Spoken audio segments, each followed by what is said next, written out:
Thank you. I don't see anyone else buzzed in, but, Councilmember Moreno, go ahead. I guess from the sounds, and I appreciate that we want to respect a council member's missing, and I think given some concerns and perhaps clarifications, it certainly would, I would not be opposed to using this evening to chew on this for a bit. This was introduced in October 2019, and it was on our agenda. Staff report was written. I presented it. Unfortunately, it was tabled, and the council supermajority chose to table it. So it's not like it hasn't been out in the public, and this ordinance as presented has not been altered from that original one, at least not substantially.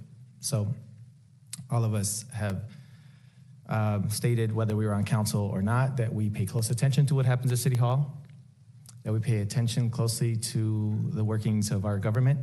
And so I would have hoped that at that point this would have been interest. But that said, a lot has passed. But most importantly, something just happened that a lot of us have felt has been happening for a long time in our city. And I feel that, and a number of us expressed shock that could possibly happen. And as I often share with my children, now young adults, and in my classes and with young people about politics, is that laws are often a function of somebody having transgressed the public trust, so now we need a law. That's why we have so many laws.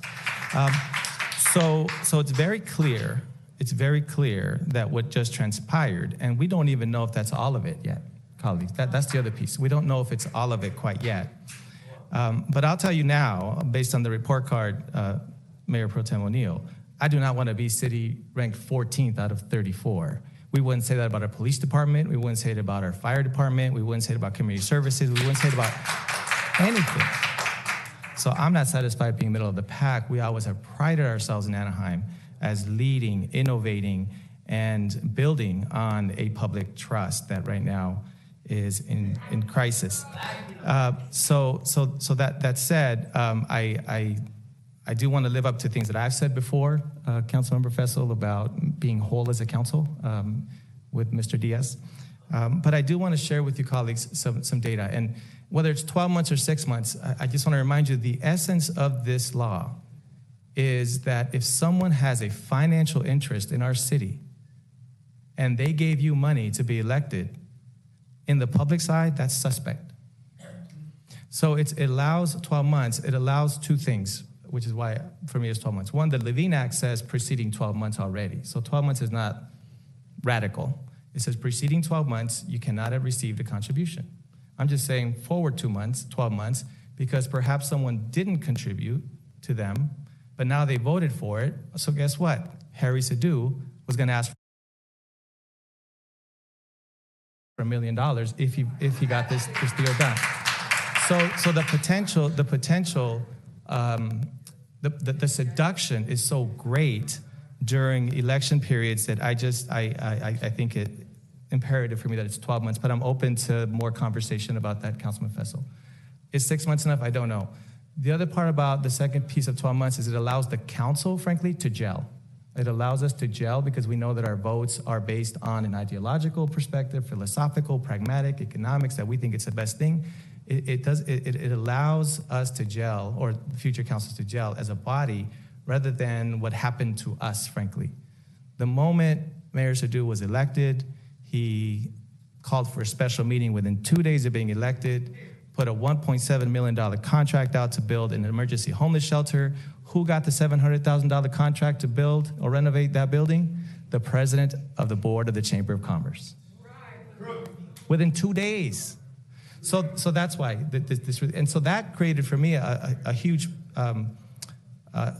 sense of I don't want to go so far as say mistrust, because we were still trying to gel, but it was hard. It was really hard. So that's the interest here, is to assure the public that these fiscal interests do not play a role. City Clerk, if you wouldn't mind sharing the slides that says, is money an issue in our city's politics? And this is just data that I downloaded from our city clerk's office. The Citizens for Action report that Mayor Pro Tem mentioned has us as a B-, but where we're struggling, and actually they give us full points, credit to the city clerk's office, for the accessibility of all campaign finance documents. So anyone can look it up, but it is quite onerous to look it all up and download it. And I believe that city clerk may have some ideas of how we might make it a little bit more accessible the way we did with our lobbyist registry. But if we can start with slide 2, city clerk, with slide 2. And I'll go through some of this data. So this is just campaign contributions from 2015 to 2022. Again, going off the campaign forms that have been submitted and just simply adding the contribution amount by some of these interests. This is just a limited amount of interest. It's not all of them. The Disney Corporation has contributed $5.6 million over the past 6-7 years towards elections in Anaheim. Angels Baseball, $21,150. I'll add the caveat that this only includes electronic submissions. It doesn't include paper submissions that are submitted quite often, so they're not uploaded electronically quite yet. It also doesn't add any debt relief that Angels Baseball gave towards other campaigns. The Chamber of Commerce has given over $101,000 in campaign contributions direct to the Chamber of Commerce. The hotel industry, over $1 million. The manufacturing home industry or Association Advocacy Group, $23,000 over this period. More over the last 3 years once Rancho La Paz started coming to our council asking for rent stabilization. Apartment Association started giving $44,000 over the past couple of years, again, because we started talking about rent stabilization in Anaheim. Anaheim Fire Association has given over $234,000 in campaign contributions. Our Anaheim Police Association has given over $778,000 to elect candidates in Anaheim. So while we cannot recuse ourselves from contracts, as was suggested, the people should at least know when we are voting on items that we've received campaign contributions for. And I am actually big as a labor person, but people should know. And if we can't recuse ourselves, they should at least know. If we can go to the next slide. And so just some quick votes taken. Again, nothing here other than how the public sees this. These contributions come in, and then we take these huge votes. We agree 90% of the time on many things that are pro forma on our consent calendar, but it's the big items that cost our city a lot of money that really people pay attention. 2019, we reinstate the Angels lease after they opted out. We now know Mayor Sadoo's involvement in that work. And we know that they've been contributing to members of our council. At the time that we were considering this item, they were giving donations right after the election and right after we made these decisions. We kept voting, as the council majority kept voting to keep the deal in the dark and not allow public input. And I have something else I'll show in a bit, or maybe in the next meeting, of how many times we tried to agendize this and it did not occur. The Chamber of Commerce got a no-bid contract for $400,000. Anaheim First contract got approved the first night it was introduced for $250,000, a creation of the Chamber of Commerce. Voting against relief for seniors at Rancho La Paz, the extreme rent hikes. The industry had vehemently opposed that, and they were giving money to council members at the time. Was your vote pure? Maybe, but we don't know because this cloud exists. If that happens. If they felt very strongly about rent stabilization, they could do what the rest of us do. They could give a small donation and go knock on doors with us. But to give money the way that they have been, again, creates very suspect votes. Not that they were, but they create that cloud. And then lastly, voting against protections for renters. Same thing, the Apartment Association played a heavy role in some of that work. Next slide, please, City Clerk. So candidate fundraising, and I'm not sure why this isn't showing up fully. There we go. So I included myself here, colleagues. I actually was surprised at this number myself. But I'll just, at the top, Mayor Sadoo, since the year he announced he was running 2017, has raised almost $1 million. And here's what I'll point out. Folks, please, it's really hard to stay focused. Folks keep blurting out. 2019 is not an election year. He raised $95,800 during a non-election year. His election is not up again until 2022. During COVID, the year of COVID, he raised $106,000. Councilman Fesso raised $87,000. During the year of COVID, $55,000, Councilman Diaz. Councilmember Valencia, $119,000. Gloria Maya, you're blank until 2021. I'm not sure why that's 21 because I think you were appointed 21, so maybe it's 6,900 is the right year. Myself, my election year, $80,000. The previous year, $7,000. So I would also have to look at myself in recusing if there were indeed donors that were somehow that I was voting on. But I note the mayor, but look at the very end, the last column, the amount of money that maybe we don't want to have to raise that kind of money, but it is an arms race at this point. And that's what creates the cloud that then begins to rain when an FBI investigation comes in. And this is how it often works, colleagues. I know that you have experienced this pressure that we now understand under the FBI investigation of when entities choose to collaborate together and call themselves a cabal, a family, and they start to talk about you as if they control your votes. And they felt they controlled your votes because of the money they were giving you. Maybe not true, we won't know. I'm hoping everyone may get exonerated, but it again creates that cloud, and it creates the pressure on us that when we go out to get support, that no one expects anything in return.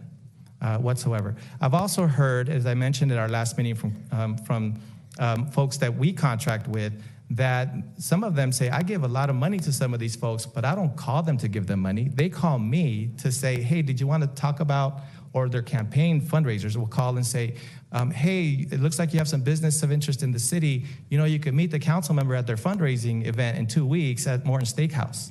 That's how it plays out, colleagues. And you may not be aware of that. I would be surprised if you don't, but that is how things play out. So it becomes this undue or implied expectation of giving campaign donations if they want to see their contracts in the light of day. We know it was explicitly happening in the Harry Sadu situation, and we want to make sure that folks understand it's not happening overall. Next slide, and I have just a couple slides, and then I'll finish up. And campaign debt. And I note this, Councilman Fessler, you said I paid mine off right away. This is what some folks do. They'll loan themselves money to their campaign to get their campaigns going, but it is a loan. And so when there are fundraisers that are had after the election, again, it's a check being made to a campaign committee, and that campaign committee makes a check to the personal bank account of the candidate that just got elected. So that again leaves itself open, very much so, to the idea if I don't show up to pay off this debt, I may not be looked on favorably for my contract or for my issue or for my development. And I'll again note, Harry Sadu came in with $166,000 worth of debt, colleagues. And he also came in with over $100,000 in debt from an assembly race that he failed in 2016. And we heard tonight from a Senate seat from 2009. And he was having campaign fundraisers to pay out that debt with the same donors that funded many of us on this dais, many of you, not me, many of you. So that's where I want to make sure to disentangle that in the interest of the public and the work that we do up here, because it's sacred. It's sacred. Next slide. And this is the last slide. Just an example of how this plays out. And I hate to think that, in fact, I don't feel the mayor is the only one. Maybe to the extent that he went, but the system has set us up to fall to this without us even realizing it, right? So again, it may not be intentional, but it's happening. Debt relief. He came in, as I said, with $166,000 in debt upon his election.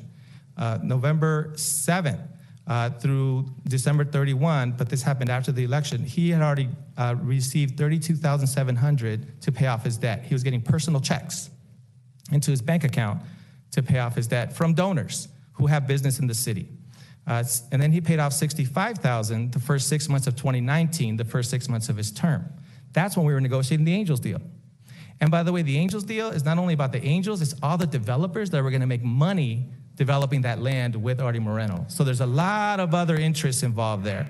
And then $19,000 to finish off 2019. And then the year of COVID, the first 6 months, half of that we know was COVID, he finished off his debt by getting $80,000 more in debt relief. So he ended up raising $195,000 to pay off debt, not just that he had the city, but with state level raises. And I note on the right there that he got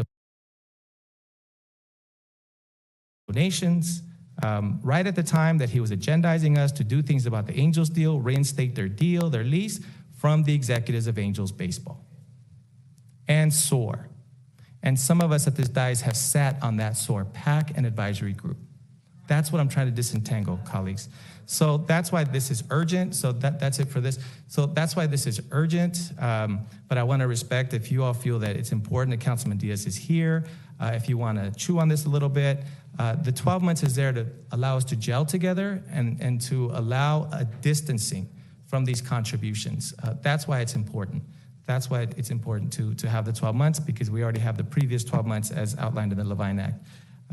The other ideas I'm open to is Councilman Valencia mentioned, and City Clerk we've discussed how she's already with the lobbyist registry, which by the way, the FBI referred to our lobbyist registry forms.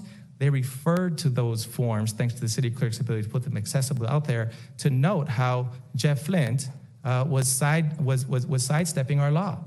And how by looking at who's on that list of lobbyist registry, the FBI knew also who to look at, thanks to our city clerks and with our law that we passed in 2017 that the city clerk's office put up quickly. So I know the city clerk can put up links to these PACs, these major PACs, so that, because one concern I've heard is, well, how will we know? Because we're not supposed to know. And that's true, but that doesn't mean the information is not out there for us to get. So the city clerk's office can easily put up links of the SOAR PAC, and council colleagues, it's upon us to look at that, click the link and see if any of the business before us contributed to our support, and then we disclose that we have to recuse ourselves. Or if it's a government agency or union, we then have to at least disclose. So that's what it does. It basically says to big money, if you give me big money, I won't be able to vote on your project. So if it's about ideology, then let's let the ideology sit. But let it be ideology, not because the public might think, $100,000 just got invested in a candidate by a particular special interest of the city. That's what this does, colleagues. I hope that we can get ourselves to support this together to rebuild that trust. The trust right now is in crisis. It's in crisis. And I know one of our public commenters did mention that when they knock on doors today, folks are worried about parks and libraries. Of course they are. And I'll quote Tom Tate when he often said, you may not be interested in politics, but politics is interested in you. And that's what this money says. So we get flyers about parks, and so people think that person loves parks, so they vote for them. But at the end, they don't realize what was the interest behind it. And people need to know that we're not going to vote in conflict with financial interests. So happy to take any questions.